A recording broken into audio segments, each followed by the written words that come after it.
Ma näitan teile ette praegu maailma parima viisi, kuidas kefiiri juua. Ma joon kogu aeg kefiiri, aga mul on üks kindel viis, kuidas ma seda joon. Ja praegu ma jagan seda teiega, sest te peate ka seda proovima.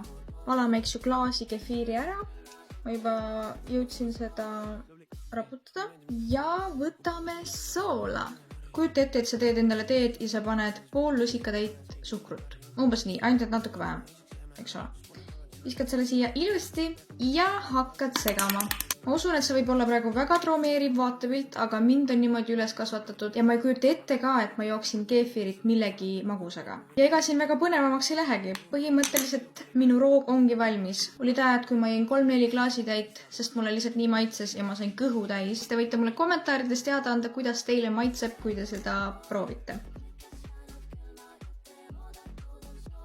Joodud. Proovige järgi, on reaalselt nii hea.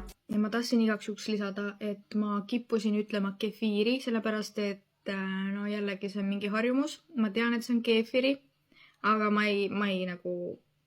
See lihtsalt ei ole minu jaoks loogiline.